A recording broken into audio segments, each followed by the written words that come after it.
Welcome back to our growing experiment. We're here with Adele and Tom. Do you guys want to tell us a little bit about yourselves and your farm? Sure.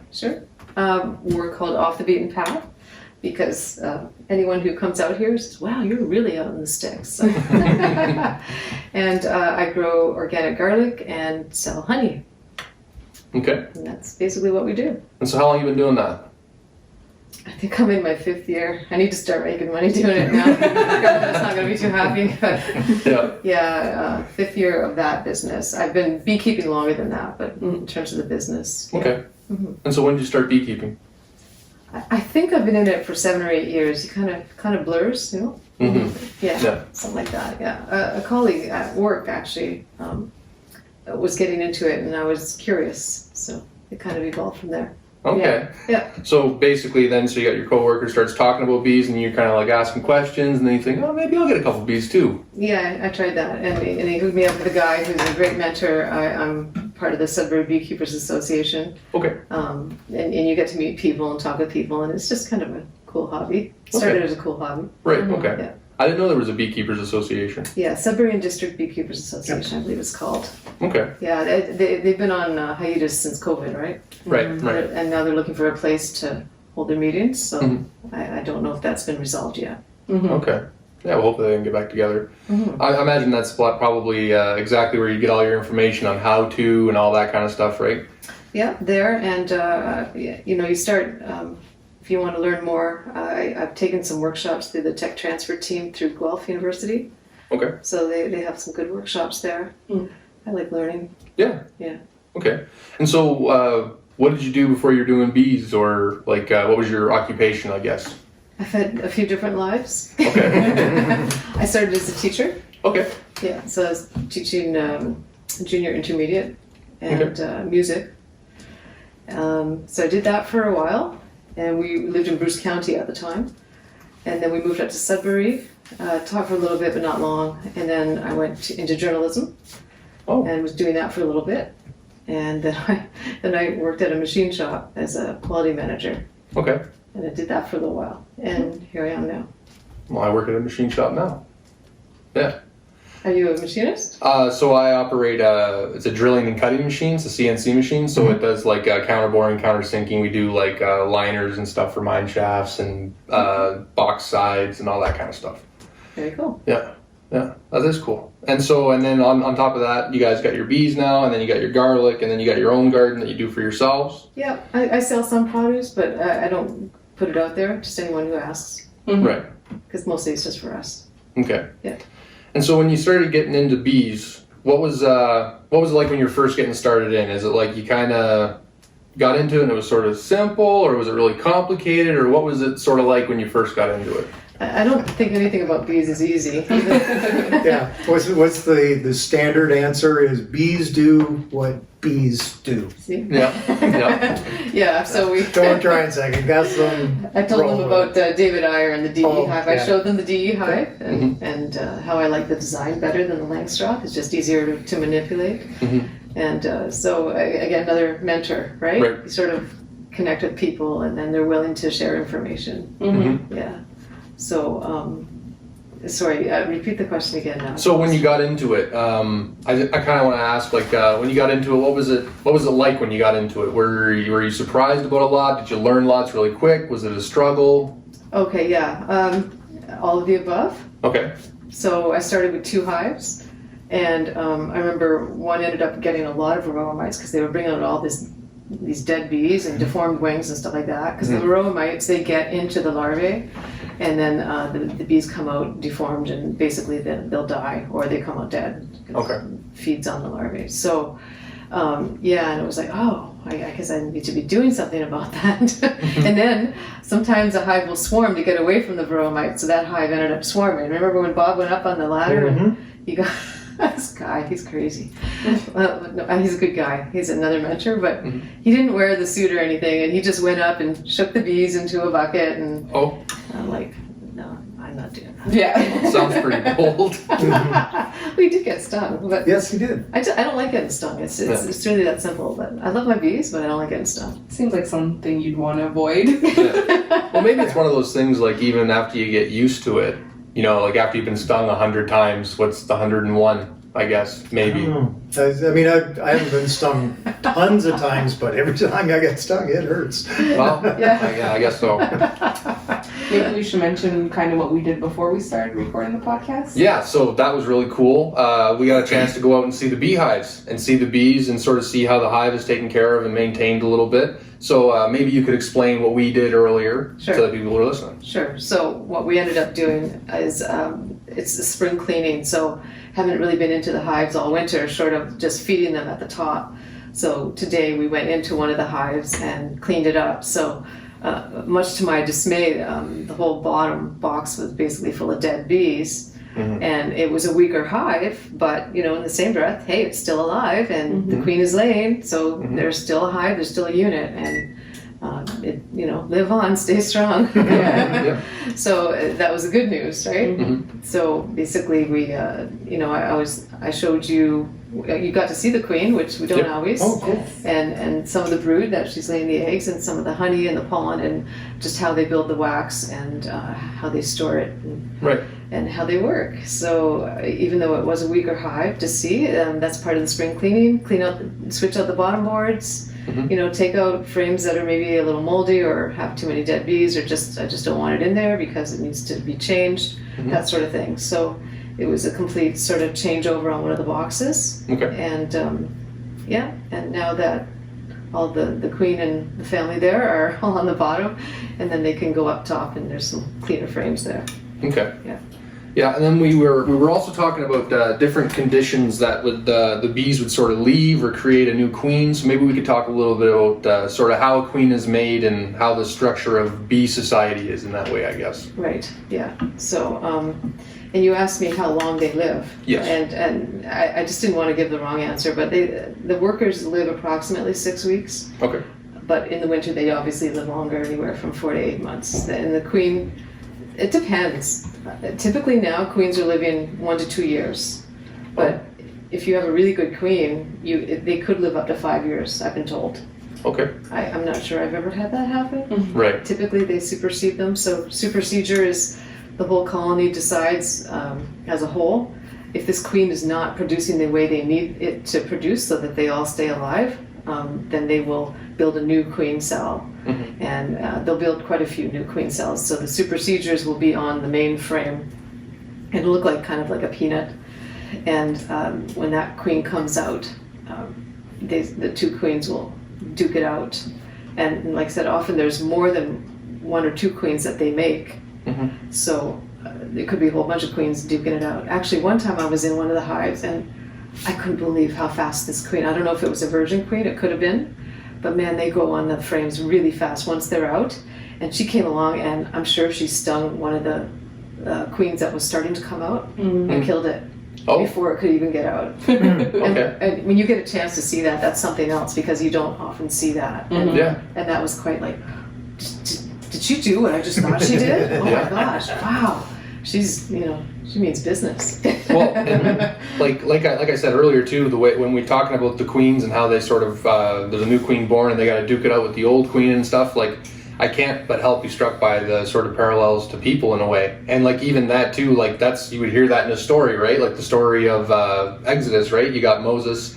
And he's one of the babies that gets hidden because the king is worried about the baby rising up to dethrone him, right? Or ruin his kingdom. And so this queen just did exactly that. Survival. Yeah. Yep. She said, I'm going to be queen, not you. Yep. Yeah, absolutely. Yep. Yeah, and they don't fool around. And so saying that too, they use the stinger. So I'm guessing that's how, if they're fighting with each other, that's their weapon, right? They're not going to bite each other or nothing. They're going to sting each other. To my knowledge, it's Yeah. that, yeah.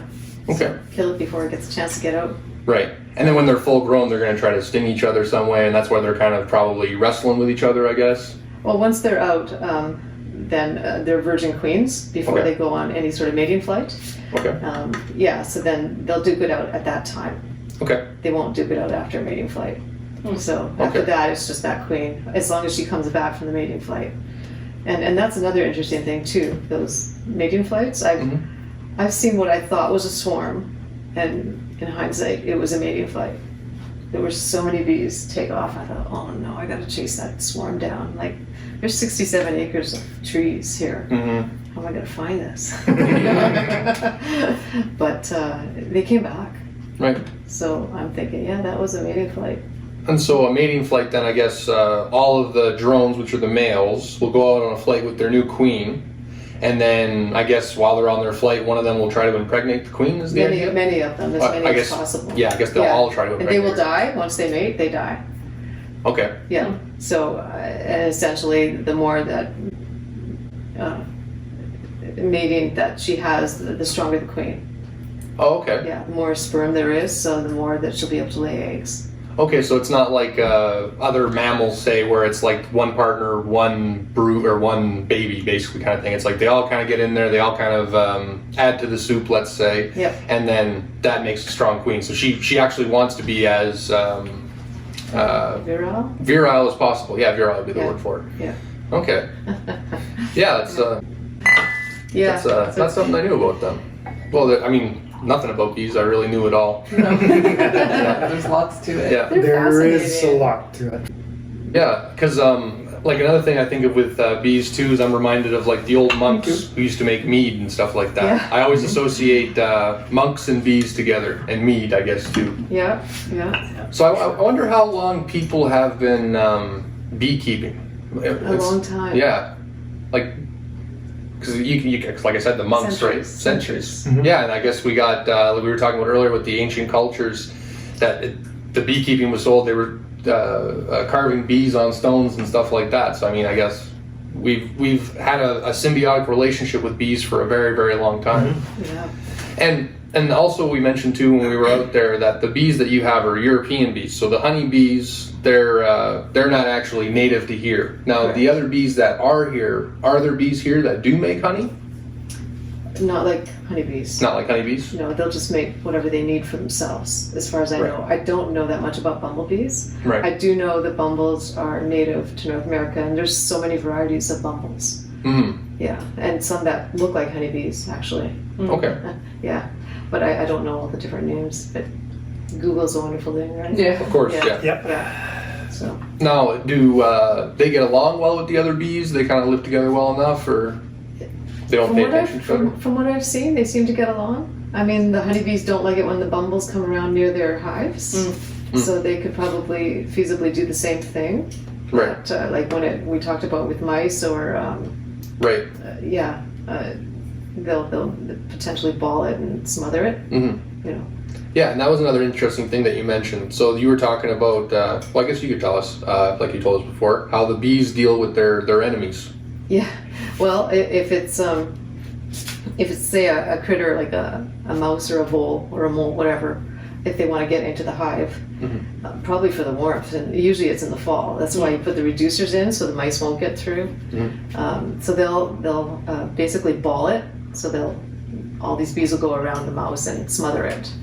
So, Right. And that's So they hold on real tight and basically smother that animal. yeah. So and then is it like they vibrate too and kind of overheat them, or they kind of like try to cover up their mouth, like smother them in the sense of so they can't breathe, or I'm not sure. Actually, that's a good question. Maybe they overheat it. I'm not sure, but I know it's kind of like a smothering effect, whether Right. it's with heat or just lack of air. yeah. And the reason I was thinking that was because how we were talking about those murder hornets or whatever. they Murder were. hornets, Yes. yeah, Yes. those nasty things. Because that's how I understood they would kill them, is they would latch onto them, vibrate a lot, and then basically cause the bee to overheat or the hornet to overheat. hornet? Yeah. And that's Yeah. what would kill it. Those things look huge too.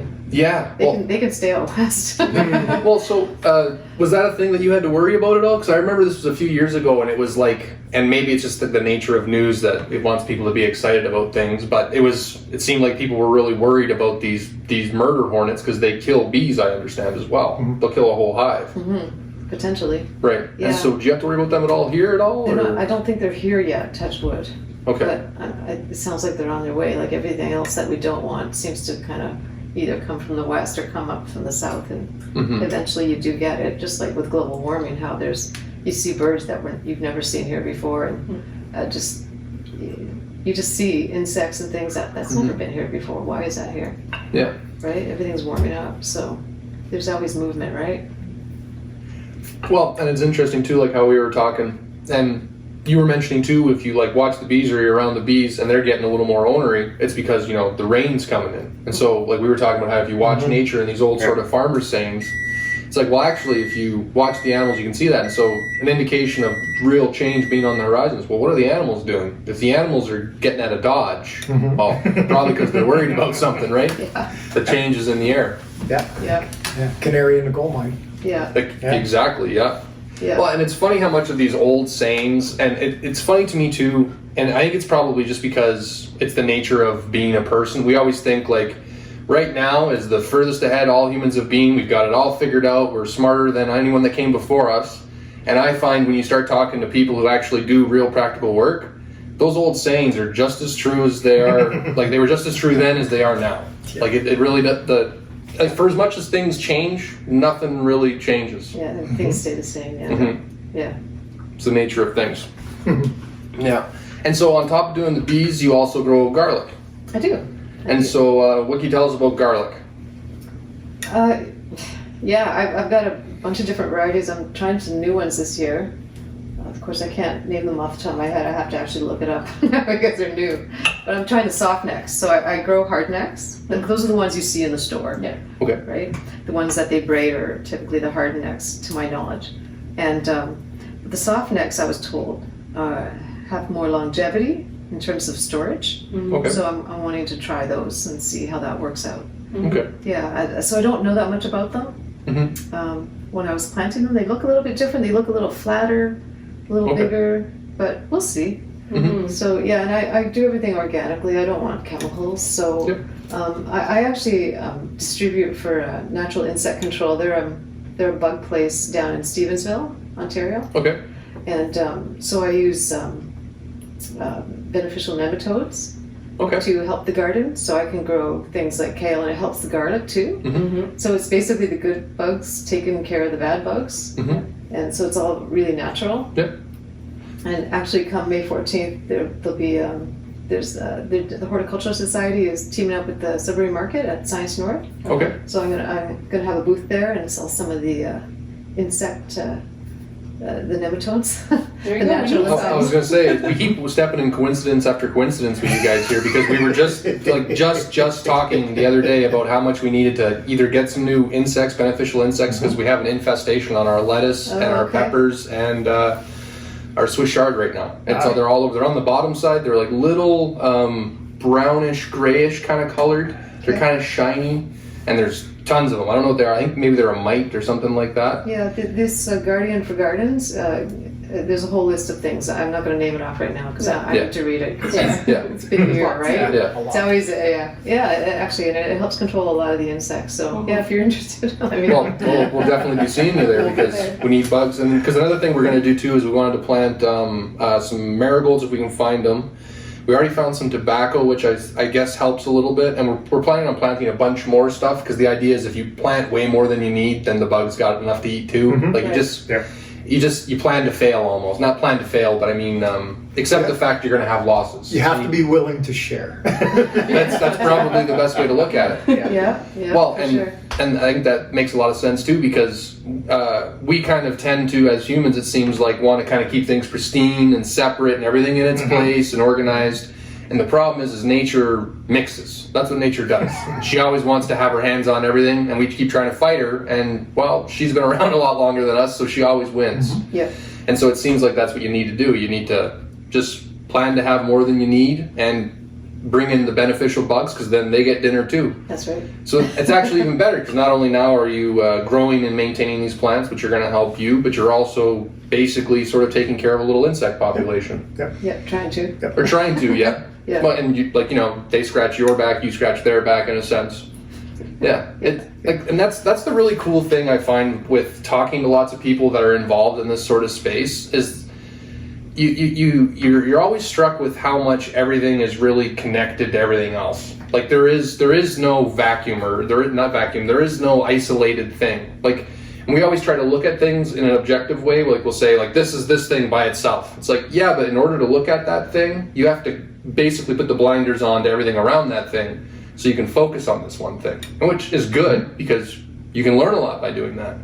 But you always got to remember to put the variables back in because they're still there, even though you've chosen to ignore them for a long time. Yeah, absolutely. It's not one simple thing. No. It's always complex. So you have a greenhouse. Do you grow your garlic in the greenhouse, or is that outside? No, that's outside. That's outside. Yeah, let nature water it for the most part. Yeah. Although we do pump water from a swamp when it gets really dry, which is partly on our property, so it helps. And we have a lot of rain barrels around the house. They're not set up yet, are they? No, because your thing in the greenhouse is sitting on 3 of them right now. Oh, that's right. Yeah. Very shortly though. That's Yeah. So we do a lot of rainwater, collect a lot of rainwater. It's such a steep roof, so we get a lot. Yep. And then we pump it up to. We have 3 totes now. So I mean, we didn't always start with 3 totes. We started with 1 to just work with the greenhouses, but now we have a few more. It helps water the garden, fill the totes, water the garden when it's really dry, and just try to keep things alive. Yep, that's exactly what we found after our first year too. Is like you're running the hose all the time, and then you're like, holy cow, we're spending lots of money on water. Yeah. And then you start from the sky. Yeah, exactly. It's like Exactly. it's free from here. You just got to catch it. Yeah. So, and then what we found is actually we usually didn't have enough rain buckets. It was usually you were always full of them. Yeah. But then you'd have a spurt where you'd have 3-4 days where you didn't have any rain.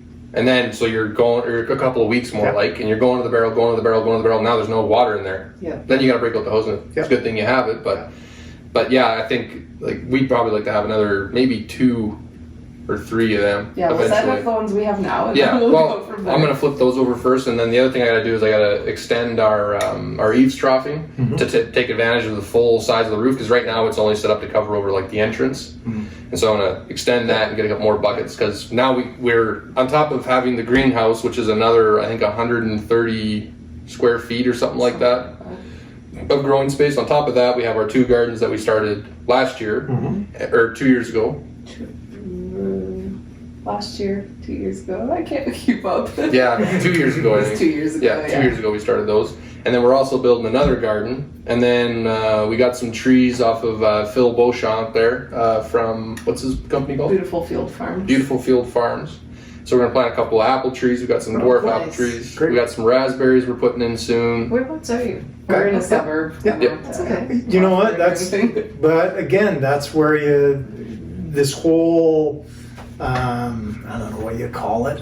I don't want to say movement, because I think all it is that there's more and more people that are just coming back to the realization of, but it doesn't, like, I don't have to be a rocket science. I can actually grow potatoes.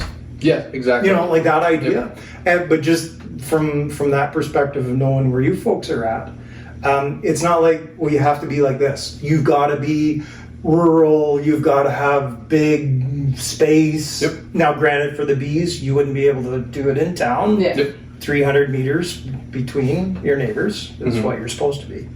But just that idea of, you got the whole front lawn. No, that's a garden. You know, and it's so cool to see when people just decide, no, this is my little slice, and I'm going to be able to, basically be self-sustaining. You can be. You can be on a 50-foot lot. You can be self-sustaining. Yeah, that's kind of our goal, is Yeah, to try to cool. be as much as possible. Yeah, right on. And, we're picking away at it because, we have all our ideas, but we're like, we can't do it all at once. No, you can't. No, and you but we're and you not. also have to be realistic enough to, like, okay, we can grow lots, and it's really nice to be able to enjoy the fresh vegetable and the fresh fruit and whatnot. But you also have to accept the fact that I can't grow that much in this space. But if I can get 2/3, 3/4 of what I need, that's that's awesome. And that's exactly what we started out. And like we've thought about the idea of going out and getting the big acreage and all that kind of stuff, because like another thing we find talking to a lot of people in this space is, especially because there's a lot of people around our age group, there's this dream, right? This romantic dream of, I'll have my house out there, we'll have solar panels on the roof, that's all we'll need, we'll have cows, and then we'll be happy, And the thing is too, is like where we live, we happen to be perfectly placed. Like her parents are just down the road, like the house she grew up in. Oh, nice. So grandma and grandpa are right down the road for our kids, and it's really the perfect place to be. And so we had to basically figure, all right, are we going to give up this for that, or are we going to figure out how to have our cake and eat it too, so to speak, right? Yeah. And you're right. I think a lot of people, they think, oh, well, it's too complicated, or I don't know enough, and whatever. And well, like I always look back on it in history, it's like, well, people who didn't have very much education at all kept themselves alive because we're here. So Yep. for all of time, Yeah.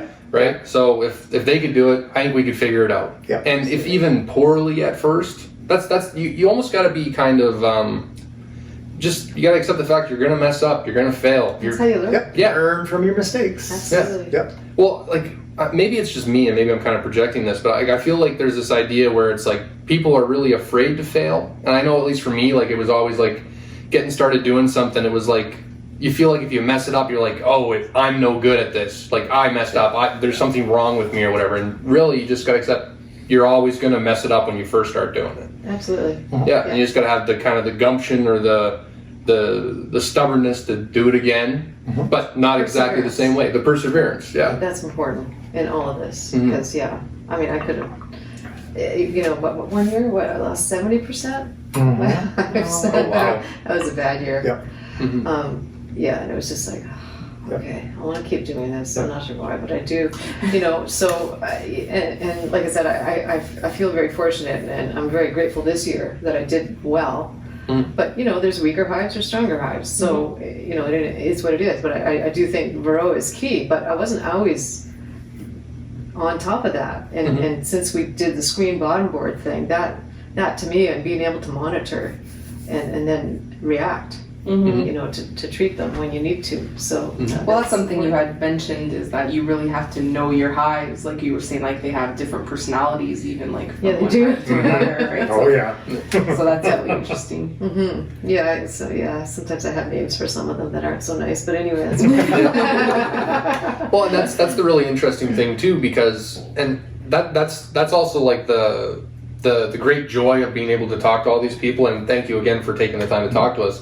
But it's like we learn so much, and something like that is like you think like they're bees, they're insects. Like how complicated could they be? And well, the answer is actually very complicated, and they have all kinds of personality.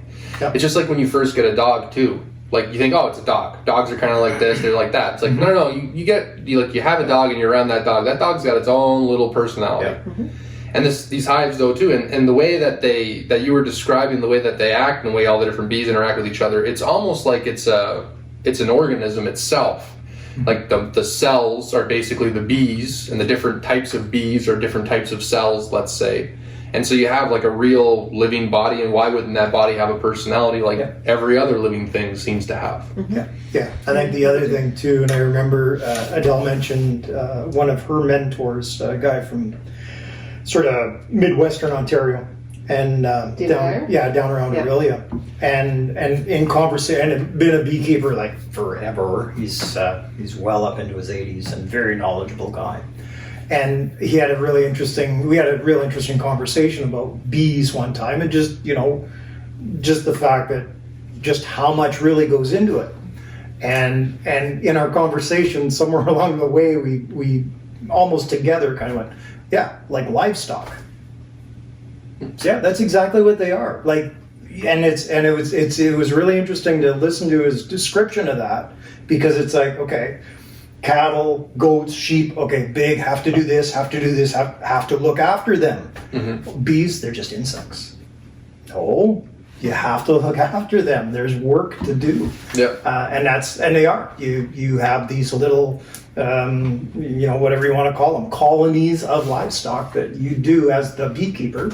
It's your responsibility, if you want to have them, to look after them. And that's the looking after them. You have to go in, you have to clean, you have to do lots of work. Yeah, and he would say, you want to be a beekeeper or a box keeper? A box keeper, yeah.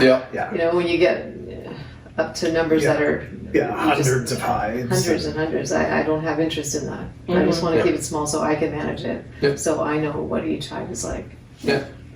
Yeah, and again too, like we were saying earlier, I think that's actually a better model than what we do now. When we have these really, really big farms growing one kind of thing, and we have to put tons of chemicals into the ground to get it to grow and all that.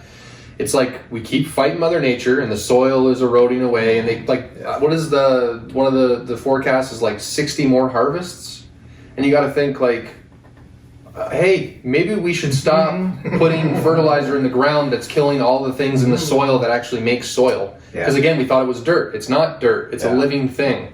It's full of organisms that break down all of the dirt, and then that's actually where the plant can uptake the nutrients from. from what it doesn't produce making from the sun, right? And so you got to look at that and be like, oh, okay, well, we're doing this wrong. And to me, if we want to have this model work, we need a bunch of people basically kind of pulling their weight and doing something like what you're doing. Like there's a lot more attention and attention to detail that you can give to those bees and their personalities and their wants and needs, because you're managing what you can manage. You're not managing thousands of hives of bees where you can't give them the particular, because then it becomes almost more like a cost benefit analysis where you're like, oh, we got this much loss, you just factor that in, who cares, these bees. And for you it's like, no, you're really taking care of these bees and making sure they're well taken care of. And I think the same thing applies for a lot of the farmers we talk to. Like, I like getting my chicken or my beef or my pork or whatever from a real farmer, especially on a small scale, because they know all of those pigs. They took care of all of those pigs. It's not like it was on a feedlot somewhere and had an ear tag and they just keep going through, because that pig is nobody to nobody, really, and then it ends up on your plate. And and this is my own thinking, is like, I think there's more life in an animal that has a good life, and I think it's better for us. And I think the idea you are what you eat, well, what makes up your bones, what makes up your muscle? It's all the components you put into your mouth, right? And so are you putting in, say, high octane or low octane fuel, right? You're gonna get the same result. Do you want to be a race car or do you want to be an old jalopy? So you put in good fuel, and to me, the best kind of fuel you're gonna get is an animal that's taken care of, living the way that the animal wants to live. And I think that's achieved through having small scale people working directly with what they're selling or what they're providing. Like that to me, just it totally makes sense. I think that's the way to do it. And like that's kind of too why we started doing this too, is we want people to have an opportunity to hear people like, say, you guys, and get to know you, because one of the hurdles I seen to having more people support this type of, say, food production is it's a higher cost. Now, to me, it's a higher money cost, but to me, I think you're getting a better value, right? Because it's the difference too of even how we think of money. Like we'll go to the grocery store and say, well, yeah, but I can get this here at the grocery store for half the price. It's like, okay, but is this the same as this? It's like, well, they look the same. They taste, well, they don't even really taste the same, because anybody who has a garden knows the garden grown tomato is way better than the one you get in the store. Exactly. So, we'll think, well, value is money. It's like, well, no, it's not. Because, a dollar isn't the same all the way around. If this dollar goes to something that's a far better quality, that was a better dollar, sort of in a way, right? Or a more valuable dollar. It's a better investment. And that to me is like, when we talk about investing in our future, to me, that's the most logical thing that we want to do. We all have to eat. So why don't we invest in, making good food? And people want to talk about, well, people are sick all the time. Well, maybe if everyone had good food to eat and was a little more active, kind of getting back to basics, like I look at like all these old farmers who had hard lives and worked, and they didn't get sick the way we got sick. And a lot of them live long, fairly happy lives. And I think now in theory, we should be a lot better off, because things are definitely a lot easier, and we're not. We're actually way sicker. And ironically too, most of us are so sick because we eat way too much. We're actually obese is what's killing a lot of us. And to me, it's like, well, the processed foods too, that doesn't help. Well, and there's an idea I've heard before, and I don't know if there's any truth to this, but there's an idea that like maybe we are overeating because our body sort of craves more nutrients, and the only way our body can get nutrients is for food, right? And so we're having to eat twice as much food to basically get the nutrients that we would. So like you're eating 10 tomatoes to get one real tomato's value of nutrients. And so your body's like, eat, I need more nutrients. And so there's all these extra calories that come along with it. Same thing as $1 is not the same as another. One's more dense, right? So if you get a more dense food that has more in it, it's going to be better for you, right? And so maybe we wouldn't eat as much. Because that's one thing I found, that when we started buying, and maybe this is one of those you think it so it's true kind of things. But I noticed when we started buying like free range chicken or whatever, I found I just didn't eat quite as much. I just found like it filled me up more. Probably does. Well, that's what I was thinking, right? And like it was even a little bit smaller of a chicken than you get at the store, but even then they're mostly water and stuff. I think they inject them with saline or something like that to get the weights up. But even that, I was like usually I eat 3 of these and I only ate 2, and I'm like, well, but I feel fine. It's like I'm full. And that to me is like, I don't know. I feel like it's And like you mentioned earlier, like the idea of it being a movement, and it kind of wouldn't want to use that term because it's a little overused now, right? Everything's a movement. There's a connotation to that. Yeah, exactly. Everything's a movement, right? Yeah. But like to me, it's I think it's the way to go. To me it makes so much sense. There's so many angles to all of this. Like I'm just listening to what you're saying, and I mean the world we're in today, and the idea of smaller farms closer to where you are, like right there. Yeah. We right now we probably don't see that yet. But if we continue on the road of fuel prices and the rest of it, and then as the grocery bill keeps going higher, then actually buying the chicken from the guy down the road at $6 is no more expensive than buying the one that came from Alberta, from California. Yep. Because by the time we put all the costs on there, and again, I've always been I'd rather, it's the local thing, right? It's the support local thing. I'd rather have somebody that I know and support them because yes, I need to eat because so do they. As opposed to, well, there's my money and it's gone, but I'm not really sure where it ever ends up. I just pay for it and I get what I want. But so that idea of having it closer, like you say, there's and it's exactly what you're saying. It's you can put a dollar value on it, but there isn't necessarily a monetary value to the ideas of it doesn't travel as far, the animal's less stressed. It can be all over the map on why it's probably better for us to just smaller is better. Well, and as much as we talk nowadays too about carbon emissions, say, or trying to save the environment, it's like, okay, so should we buy grain from Europe? No. Do we have tons of land in Canada? Oh God, yes we do. So yeah, let's grow stuff here. Yeah. And you'll always hear politicians say, oh, we need jobs. No, we need to save the environment. Oh, okay, it's farmers. Yeah. We need lots of farmers, but no one wants to farm. Yeah. And that's kind of a sad thing too, is like people they want all of these good things, but they don't necessarily want to do like the work that seems to go along with it. And it is work, but like the way I believe it is like you got to work. That's it. You have to. So do you want to do something that's valuable? And by valuable, I mean, do you get value out of it? And in talking to all these farmers, they definitely do get value out of it. And I'm so grateful that they do, and because we as a family get so much value out of it. And I think even the people who want to do it, like at some point it's almost unaffordable the way things are right now to even start. So that's a big barrier for people. Yeah. I think that's a big issue too. It is. That even if they're willing to be a farmer and go out and work, it's just not. Well, you're not able to. There's a lot of barriers to entry, and part of that too is even to do with, say, regulation. Because let's say you want to do chickens. All right, well, think about now. We got this avian flu that's out everywhere, and so you got to think, well, if you want to keep doing chickens, now your cost of doing chickens just went way up. Because if you want to do free range, there's a whole bunch of hoops you got to jump through now to make sure that your birds don't get sick. Right. Because on top of the fact that they'll get sick and die, like you could get sick or whatever else, but I mean, that's all your investment. That's your living money walking around the yard, right? That all goes away, then, well, you got to go find a job doing something else. You lose your home, you lose everything.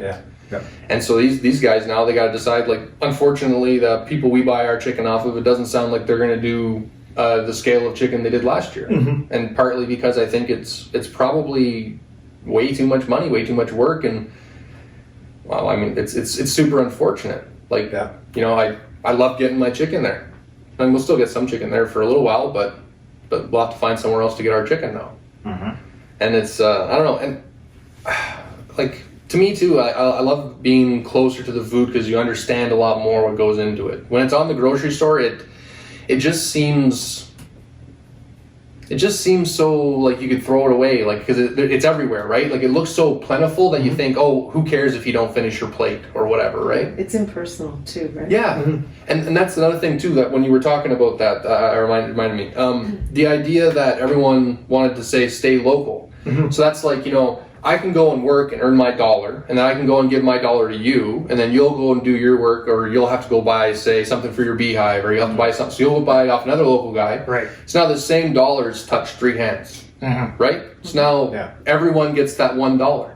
So it keeps more money in the community for longer, which, like, people want to say we want more services. Where does the money come from? Well, we can't. The money's always going out, and we want to try to bring it back in. It's like instead of doing that, recycle it, recirculate.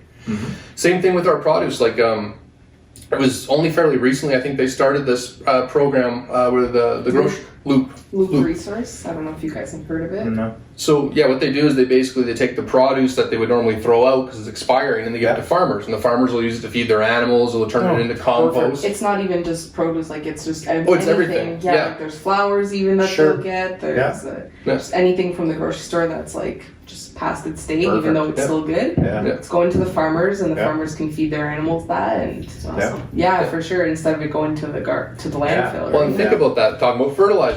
That's fertilizer. We're taking all of this fertilizer and we're throwing it in a pit that we'll never eat anything we'll never use. Exactly. It's going to be almost like how they go into where the mines used to live and they find this terra preta. It's black dirt or black earth, and it's 6 feet deep, and it's all black earth, and it looks like a refuse pile.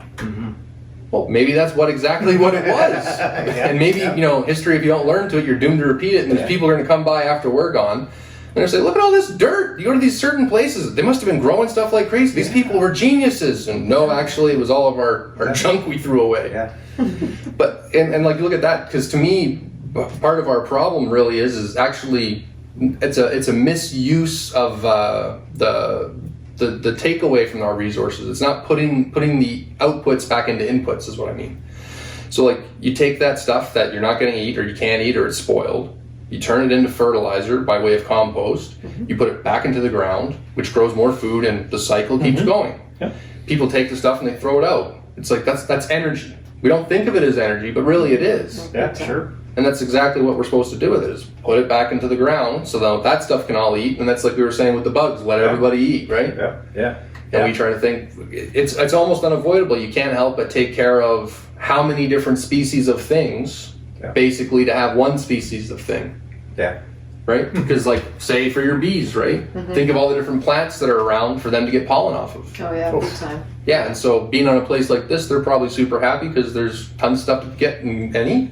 If they were, say, somewhere in the city or whatever else, maybe a little bit less to eat and more chemicals. And well, it's amazing just where pollen is. You don't think about it being in the trees, being in the grasses, but it's there. And that's you saw them. They had it on their legs. They were bringing it in. Such hard workers. How much honey do you get from a hive usually? Is there an average? Well, one frame. Now it depends on the style of the hive, right? So the DEs are a little smaller, but the Langstroth frames, they can be anywhere from 8 to 10 pounds. And if there's 10 or 11 frames, so you do the math, you could get 100 pounds from a hive. Right? Approximately. It just depends if they fill all the frames. Right. So the ones that are out there, they did pretty well for me. Some I didn't have supers on because they were newer at the time, but they produced well. They rallied actually, because last summer, in the middle of the summer, it was almost like a dearth and they didn't have anything. And I started feeding them in the middle of the summer, which is not typical. But for whatever reasons, there was a lot of rain in July, I believe, and so they just weren't out foraging and getting. But they rallied, and then in August they just did overtime, big time, worked around the clock. I'm sure, because then there was lots of honey, so I was really grateful for that. And I know we were talking a little while ago just about health and everything. What would be the health benefits of honey? I know that we buy honey and we see the benefits. Do you know a little bit more in detail about what the benefits are of honey? Oh, it's very antibacterial. So I mean, I know that I've seen different videos and things about putting honey. They talk about the manuka honey because that's bees that have foraged off of the tea tree plant. And it has some antibacterial properties in that to heal things on your skin, lesions, whatever. But it's antibacterial in and of itself. Honey will never go bad if the moisture level is right. So I do check the moisture for every batch that I do with the refractometer just to make sure, because you don't want it too moist because then it can ferment and you don't want that. But there's a point, and so I just monitor that basically, and if it's the right moisture, then it can last forever. Really, if you've heard about the honey being in the Egyptian tombs and things. I haven't. No. Apparently they have found honey with the corpses, I guess. Wow. Yeah. And it's still good. Yeah. Apparently. So yeah, that was quite something. So it does. So I do my flavored honey with the honey garlic, with the garlic that I grow. And I dry it.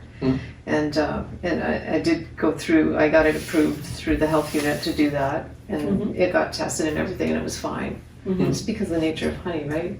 And so I do the honey garlic, the honey ginger. I guess I get out of the flavors. Right. I'm sticking with those two for now. Yeah. Do you sell it as raw honey, correct? Yes, I do. I don't pasteurize it. No, because that'll take away all the good properties. Yeah. And there's like the pollen and stuff. There's pieces of pollen and things like that in there, and propolis, I'm sure. But that's just part of what makes it the flavor that it is. Right. And mine is wildflower honey. I don't call it anything other than that because that's what it is. Because there's no specific plant that they go to. They go to all different plants. Right. So. And so that makes me think too how you mentioned that one kind of honey. What was the name of it there? Oh, Manuka? Manuka. And it was because they were mostly feeding off a certain plant, the tea tree. Tea tree, yeah. Plant. So is that a common thing that they do with honey? Like say they'll plant a big patch of something near where the bees are because they want certain characteristics in the honey, or do people mess with that? Depends where the bees are pollinating. So the Manuka tends to be Australia, to my knowledge. Yeah. I don't know if we could actually even grow tea tree up here. I have no idea. Probably not. Yeah, the climate would be good for it.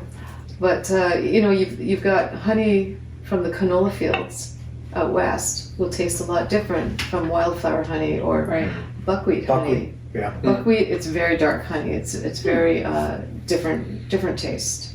It's okay. It's not my favorite, but it's okay. So it'd be like that more darker kind of golden brown kind of classic honey color. Okay. Yeah. And depending on when you take the frames off and you use extract that honey, it can be light to golden to amber. So there are different colors that they call it, and there's a scale that you use to decide what that color is. Okay. Yeah. Why do you think we started pasteurizing honey? Because we're paranoid. Yeah, that sounds about right. It could be liability things too. Right. Yeah. Maybe the honey is not at the moisture that it should be. So if you pasteurize it, then I guess you killed everything in it, potentially, and boiled off any water too. Yeah, and I wonder if that's part of, from a marketing end of thing, and I don't know this, I'm just surmising this. Because if you look at, and I'll just use the term honey, at the grocery store, again, does it, like it lasts forever.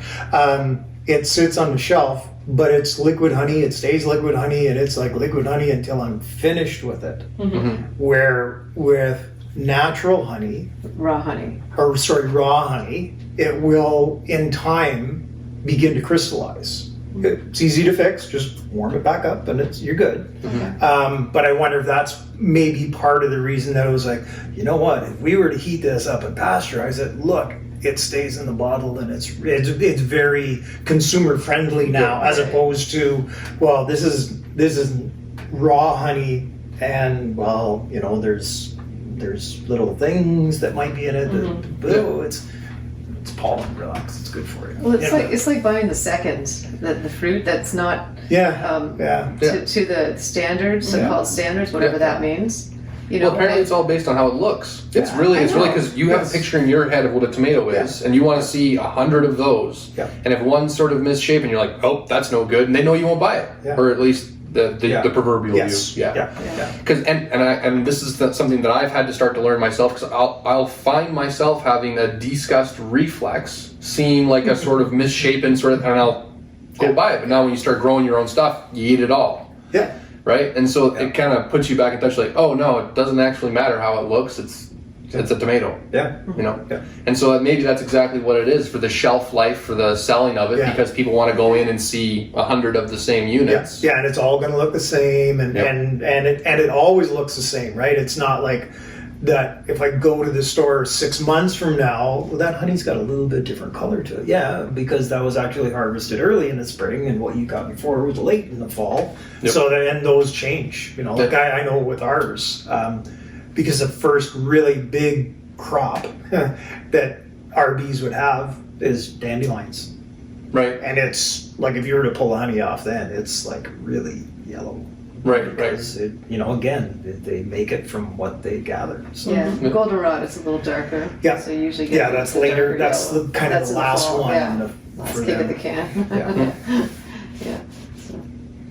Yeah, I mean, like, and it's one of those things too where I feel like we've done ourselves a great disservice by like screwing up in our head what food looks like, because like when I was growing up, I always used to hear like, if you had something left on your plate, you better eat that. There's some poor African somewhere that would kill to have that little scrap or whatever, right? And it works on the plate, but then you think about expand that. We're doing the exact same thing with the grocery store. You would tell your kid, eat all that food on your plate because you shouldn't waste it. And then what do we do with our grocery stores? Yeah. And up until fairly recently, we just threw it out. You threw it in the garbage. We're just throwing out food, which is insane. Well, and then you hear about starving countries and stuff like that, and it's like, we throw out probably enough food to feed all those people. So it's like, well, what are we doing wrong here? It's like, well, we're being wasteful is what we're doing. Yeah. And it's like, so it's kind of funny the way things are going now. It's because of how we've been acting, right? Like, so if the climate is changing and everything's going to be all screwed up for everybody, well, it's because we haven't been acting properly. I agree. Yeah. And it's sort of funny too, where like, and this is how I think because I love history and stuff, and you hear about these old peoples and they'll say, and God was vengeful with us because we were not living the right way or whatever. And you can kind of see how it looks that way, right? Are we doing the wrong thing in the eyes of God? That doesn't really matter what you think of God. It's just the ordering principle of the universe, right? There are laws of nature. So have we been abusing these laws by the way we produce our food and stuff? Yes.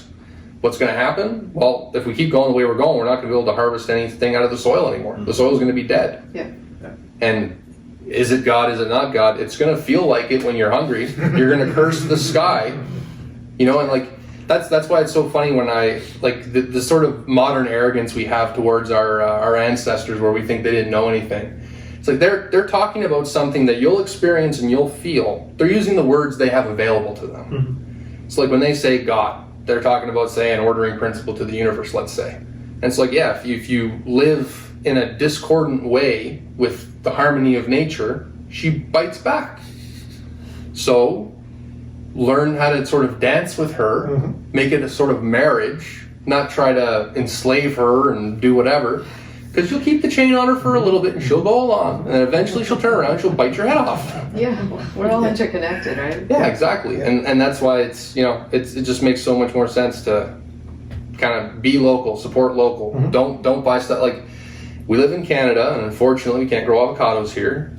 And so like the idea that you should be able to have avocado toast every day of the year, go to the grocery store and get avocados in January, where are they coming from? It's like, okay, well, they don't come from here. So, maybe in Canada we got to eat stuff that grows in Canada. And the other cool thing about that is it sounds like, oh, well, we're going to lose something because now I can't have my avocado toast. But the thing that was pointed out by Rochelle to us was like, what's the flavor of, say, Sudbury? There's a flavor waiting to be discovered here. What about what kind of wheat we grow? What kind of vegetables we grow? It's going to taste like not like our soil, but it's going to taste like Sudbury in a sense, right? Yeah. It's going to have its own character, just like how cognac is from a specific place in France and brandy's another place. But when you start looking at it, they're basically the same thing. It's a different place, different soil, everything else. Same with wine, everything like that. Yeah. The soil matters. And so we'll say, oh, you have to have Scotch whiskey. That's Scotch. It's the best. It's from Scotland, whatever. It's like, we haven't made any here yet. We might have just fine whiskey here.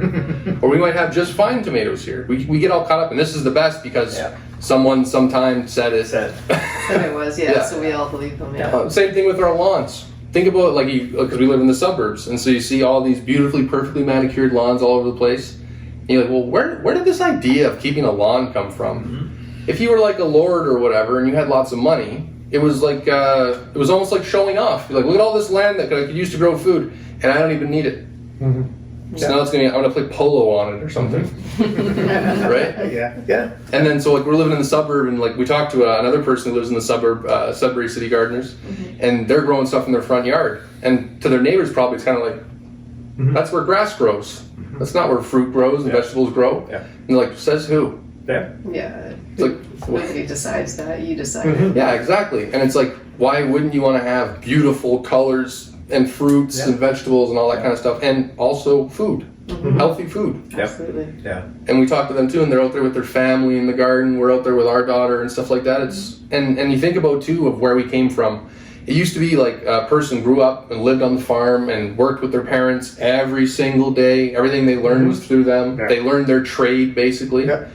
And there was that community, that family, that sense. And we don't have really any of that anymore. And it's ironic too that we have social media, which in theory brings people together.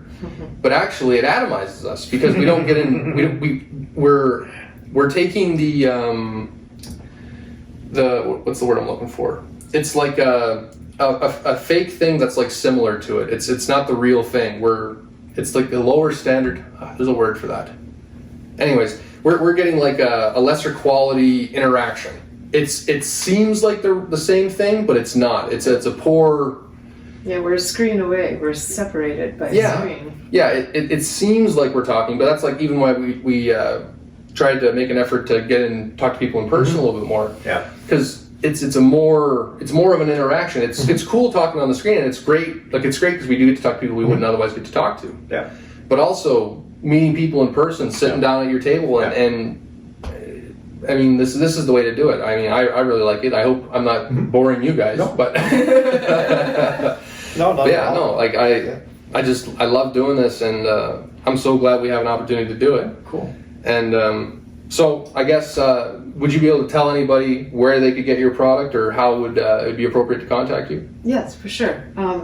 Some of my product is at either Seasons Pharmacy, DNA Fine Meats, or Amici on Veridown. Yeah. I also sell it at the farm gate, so I'm often in Sudbury, so I'll drop off. So you can go to info@offthebeatenpath.com. Beaten is BEETN. And just contact me through that. It's on my website as well, so I have a website. Okay. That's the same name, offthebeatenpath.ca? .com. .com? Okay. Yeah. Okay, perfect. Thank you. Yeah, well, thanks so much, and we had a great time. Thank you. Glad you enjoyed it. Yeah. Thanks for being brave and coming out to the apiary. Yeah, it was fun. It's not Yeah, it was a everybody's lot of cup of tea, but that was cool. Yeah.